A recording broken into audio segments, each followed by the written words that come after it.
Imagine the scene. You open your front door, and there's the king, sweating, panting, fear in his eyes. He pushes something inside, something sacred, something deadly. "Keep this here," he says, and before you can answer, he's already gone. Now you are alone, in your room, with the literal presence of God. This is not a parable, this really happened. The man's name was Obed-Edom, and what occurred in his house in just 3 months became legend throughout Israel. Because while kings trembled, while priests died trying to touch the Ark of the Covenant, this ordinary man not only survived, he thrived in a way that no one could understand. David, the king himself, was shocked when he heard the reports. And the question that no one could answer was this: what did Obed-Edom know that the others didn't? Stay until the end, because the answer will shake up what you think about having God's presence in your life. This is the story of Obed-Edom, the man who received the presence of God and was never the same again. Before we talk about Obed-Edom, you need to understand the chaos that occurred before he entered the story.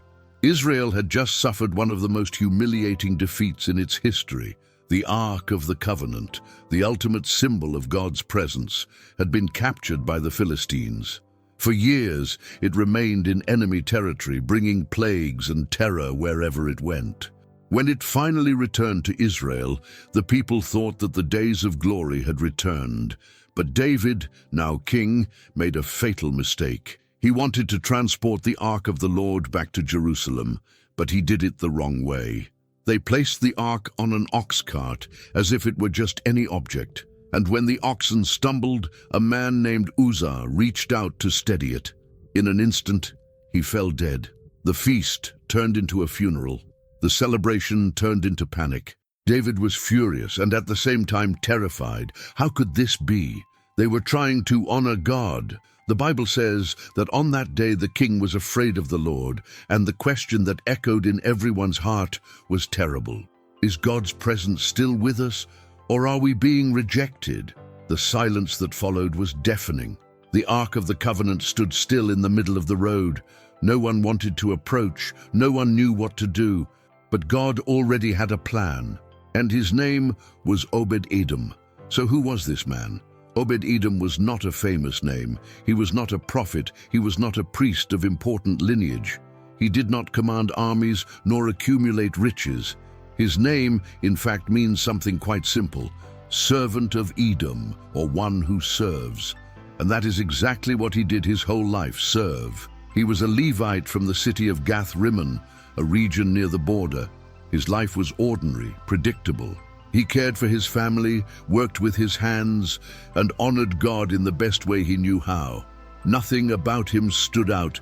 Nothing about him cried out, chosen for something extraordinary. Now imagine the scene. It's late at night. Obed-Edom's family has already retired to bed. The children are asleep. The fire is almost out, and suddenly, knocking at the door, loud, urgent, he opens it. And there is David, the king of Israel, his eyes still marked by the shock of what had happened hours before. Behind him, covered by a cloth, is the Ark of the Covenant, that object that had just killed a man. The king doesn't ask. He almost begs, "I need to leave this here, just for a while, until I understand what to do." Obed-Edom could have refused. He could have reminded the king of what happened to Uzzah. He could have locked the door and pretended he wasn't home. But something inside him, perhaps faith, perhaps obedience, perhaps a calling he himself didn't understand, made him say yes. And that night, Obed-Edom's life changed forever, because he didn't know it.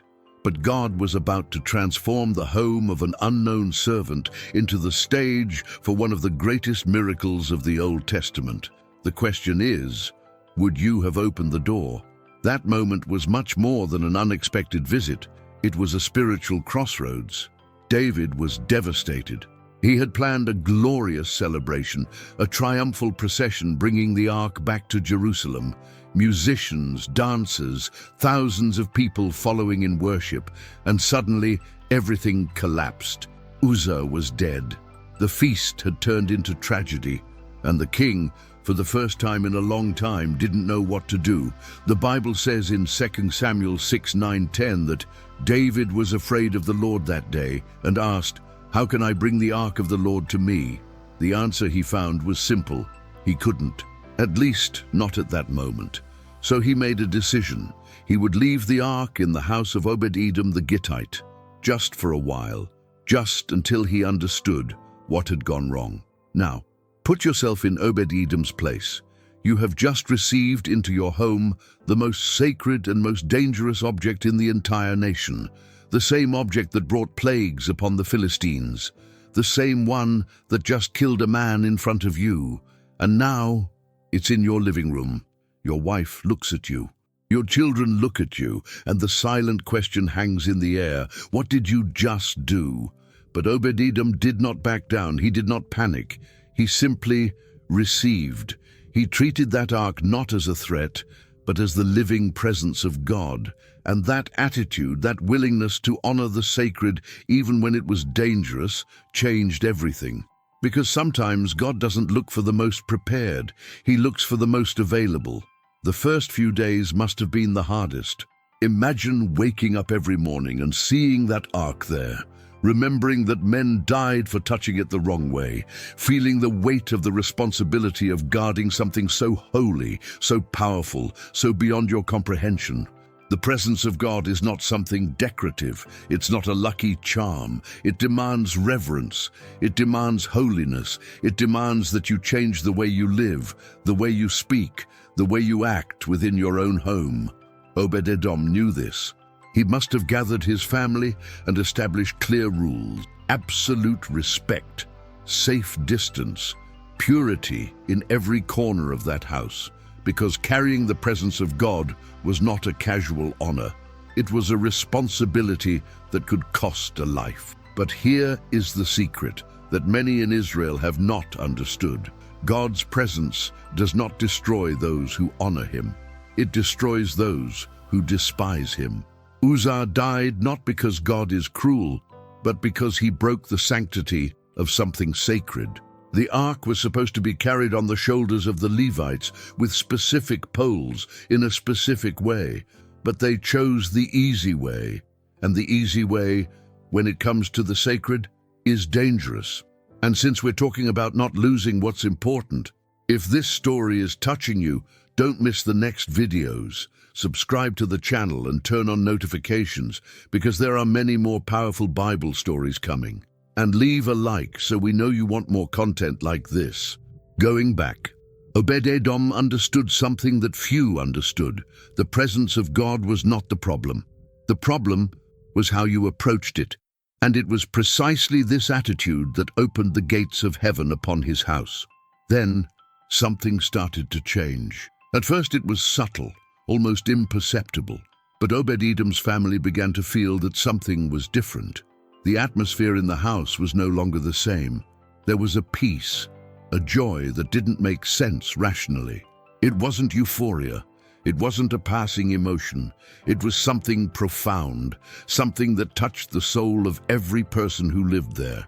The arguments ceased. The worries that once kept them awake at night began to lose their power. Where there had once been tension, now there was rest.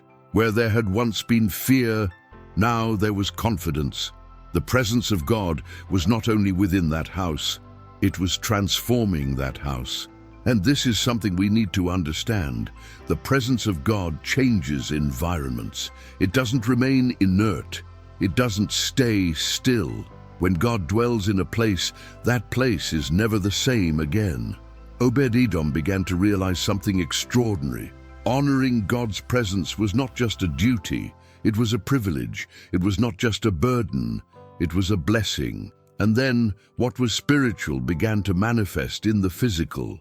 Because when God is present, heaven and earth meet, and what is invisible begins to appear in the visible. The house of Obed-Edom was about to witness something that all of Israel would soon know. The Bible is straightforward when it speaks about what happened. 2 Samuel 6:11 says, "The ark of the Lord remained in the house of Obed-Edom for 3 months, and the Lord blessed Obed-Edom and his entire household." But what does blessed mean? It wasn't just a good feeling. These were concrete, visible miracles, impossible to ignore. First came prosperity. Everything Obed-Edom touched prospered. His crops multiplied. His flocks grew inexplicably. His businesses flourished. He wasn't doing anything different in the natural realm, but in the spiritual realm, everything had changed. Then came the cures. Illnesses that afflicted family members disappeared. Those who were weak grew stronger. There was a vitality, a health that had not existed before. And then, something even more impressive, the family grew. The Bible later mentions that Obed-Edom had sons and grandsons who also became servants in the temple. Many scholars believe that during those 3 months, blessings of fertility and family growth overflowed upon that household. It wasn't magic. It wasn't luck. It was the direct consequence of welcoming God's presence with honor and reverence. And you know what's amazing? News started to spread. Neighbors saw it. Relatives talked about it. Travelers passing through the region heard the stories. And soon, the story reached the ears of those who least expected it. King David was about to discover something that would change everything. Imagine the scene. David is in the palace, still carrying the guilt of what happened. He avoids talking about the ark. He avoids thinking about that terrible day, until one of his advisors enters and says something unexpected. "My king, you need to know what is happening in the house of Obed-Edom." David looks up. "What do you mean?" "He is being blessed. Everything in that house is prospering. They say it's because of the ark." David remained silent. It made no sense.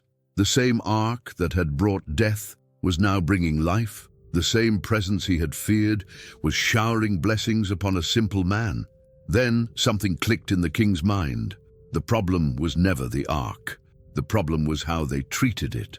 Uzzah died not because God is unpredictable, but because they disobeyed the sacred instructions. God didn't change. They were the ones who needed to change. And Obed-Edom? He simply did what should have been done from the beginning. He honored God's presence with reverence, obedience, and faith. The Bible says in 2 Samuel 6:12, "Then King David was told, 'The Lord has blessed the house of Obed-Edom and all that belongs to him, because of the ark of God.'" And at that moment, David understood. It was not a time to be afraid. It was a time to do what was right. He made a decision that would change not only the history of Israel, but also the fate of Obed-Edom. David organized everything again, but this time it would be different. He summoned the Levites. He studied the scriptures. He followed every instruction Moses had given on how to carry the Ark of the Covenant. Poles on their shoulders, ceremonial purification, reverence at every step. Then he returned to the house of Obed-Edom. Imagine the moment. David arrives with a multitude, musicians, priests, all the people. He knocks on the door and says, "Obed-Edom, the time has come. Let's take the ark to Jerusalem, and this time we're going to do it the right way." What do you think Obed-Edom felt at that moment? He could have felt relieved. After all, the responsibility was being lifted from his shoulders. He could return to his normal life, his peaceful routine, without the burden of guarding something so sacred. But something extraordinary happened. Obed-Edom didn't want to let the ark go away alone. He didn't want to go back to the way things were before, because those 3 months had completely changed him. He had experienced what it was like to live in the presence of God. And now everything else seemed empty, so he did something radical, something most people wouldn't have the courage to do. He left everything behind and followed the ark. Obed-Edom made the most important decision of his life that day. He left his home, he left his land, he left the security and comfort that the blessings had brought, because he understood something profound. The blessings were good, but the presence was better. Many want God's blessings. Few want God's presence. Many want prosperity, healing, miracles. Few want commitment, holiness, intimacy. But Obed-Edom was different. He wasn't in love with what God gave. He was in love with who God is. And do you know what happened? David appointed him as one of the official guardians of the Ark in the tabernacle in Jerusalem. Obed-Edom never went back to being an ordinary man. He became a servant of the presence. His entire family went on to serve in the temple. Generations of him were set apart for sacred ministry. The Bible mentions Obed-Edom and his descendants in 1 Chronicles 26, listing them among the gatekeepers and guardians of the temple. He did not merely experience a temporary miracle.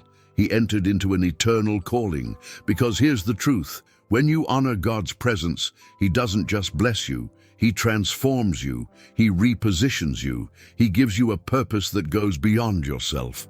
Obed-Edom could have returned home and lived comfortably with the blessings he received, but he chose something greater. He chose a life dedicated to the presence. So what can we learn from Obed-Edom? First, the presence of God transforms everything. It doesn't matter how ordinary you are, how unknown, how insignificant you feel. When God enters your life, nothing remains the same. Second, honoring the presence is more important than seeking blessings. Obed-Edom did not ask to be blessed. He simply received the ark with reverence, and the blessings came as a consequence. Third, obedience opens doors that boldness closes. Uzzah died because he acted presumptuously.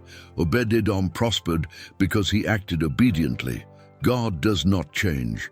We are the ones who need to align ourselves with Him. Fourth, being in God's presence is worth more than any earthly comfort. Obed-Edom left everything to follow the ark because he understood that living close to God was the greatest treasure of all. And here's the most powerful part of this story. You don't need to be special to receive God's presence. You just need to be willing. Obed-Edom was not a prophet. He was not a king. He was not prominent, but he had something that many do not have, a heart open to God.